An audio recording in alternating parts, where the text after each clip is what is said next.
আসসালামু আলাইকুম। মাত্র 10 থেকে 12 দিন হয়েছে আমাদের অন্তর্বর্তী সরকার পরিবর্তন হয়েছে।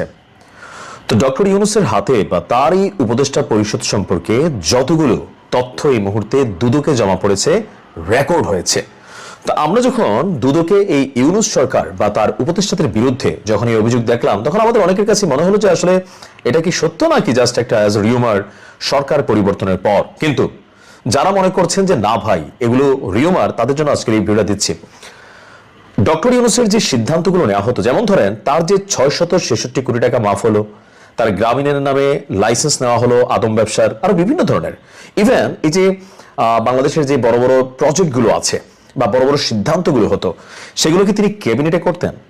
বাংলাদেশের রাষ্ট্রীয় সিস্টেম অনুযায়ী যখন কোনো সিদ্ধান্ত নেওয়া হয়, সেটা একটা সরকার যখন ক্ষমতায় থাকে একনেক বা মন্ত্রিসভায় গৃহীত হয়, অথবা ক্যাবিনেটের মধ্যে আলাপ আলোচনা, যাচাই বাছাই, ভালো মন্দ সবকিছু নির্ধারণ করে তারপর প্রজেক্টটা হাতে নেওয়া হয়। কিন্তু ডক্টর মোহাম্মদ ইউনূস আসলে কিভাবে সিদ্ধান্তগুলো নিতেন?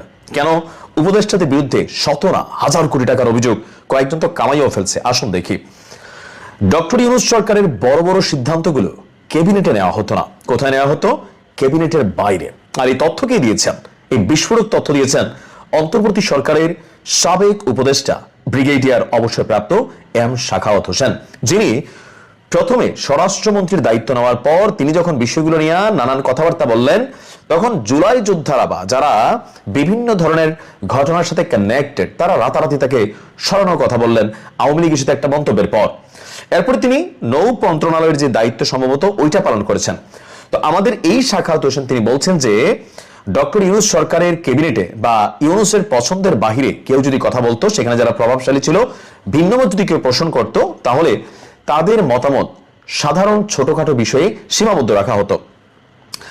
অন্তর্বর্তী সরকারের দায়িত্ব ছাড়ার পর একটি বেসরকারি টেলিভিশনকে এমন বিস্ফোরক তথ্য দিয়েছেন সাখাওয়াত হোসেন। তিনি বলছেন, আমরা যারা দ্বিমত করেছি এই সরকারের সিদ্ধান্ত গ্রহণের বেলায়, সেগুলো ছোটখাটো বিষয় ছিল, যেমন সূচিবাদ দেওয়া ইত্যাদি। দুর্ভাগ্যজনক ভাবে বড় সিদ্ধান্তগুলো ক্যাবিনেটে নেওয়া হতো না, এগুলো ক্যাবিনেটের বাইরে আলোচনা হতো।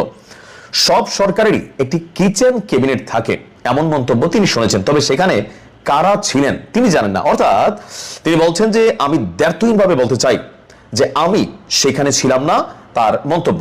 এখন প্রশ্ন হচ্ছে, কাদেরকে নিয়ে ডক্টর ইউনূস এই বড় বড় সিদ্ধান্তগুলো নিত? যেমন ধরেন চট্টগ্রাম বন্দর দেওয়ার বিষয়ে যে সিদ্ধান্ত ছিল, আরো এরকম মার্কিন যুক্তরাষ্ট্রের সাথে বেশ কিছু সিদ্ধান্ত ছিল। ডক্টর ইউনূসের এই সিদ্ধান্তগুলো কারা নিত? এখন তো প্রশ্ন আসতেছে যে তাহলে যে বড় বড় পদ, পদবি, পোস্টিং বা বিভিন্ন বিষয়, রাষ্ট্রের গুরুত্বপূর্ণ অস্ত্র কিনা চুক্তি, এরকম অনেক কিছু সিদ্ধান্ত ইউনূস সরকার নিয়েছিল, তাহলে এগুলো কারা করত? তার বক্তব্য হচ্ছে, হয়তো ওই মনোভাবের লোক আমি ছিলাম না, তারা ধরে নিয়েছে আমি তাদের সঙ্গে একমত হতে পারবো না। যারা এসব করেছে তারা পরিচিত, আমি শুধু নাম শুনেছি, তারা আমার সহকর্মী ছিলেন। তাহলে প্রশ্ন হচ্ছে, ইউনূস সরকারের আমলে 18 মাস যাবত এই যে বড় বড় উন্নয়ন প্রজেক্ট বা বিভিন্ন বিষয় যেগুলো আমরা কথা বলি, তো সেই বিষয়গুলোতে আসলে কারা সিদ্ধান্ত নিত? রাজনৈতিক দল, বিশেষ কোনো গোষ্ঠী, বিদেশ থেকে কোনো চাপ, অথবা সরকারের ভেতরে 18 মাসে রাষ্ট্রকে ঘোকলা করার জন্য যেই সিস্টেম তৈরি করা হয়েছিল, রাতারাতি যারা রাস্তার ছেলে থেকে জমিদার হয়ে গেছেন তারা? আমরা জানতে চাই কারা ছিল। ভালো থাকুন।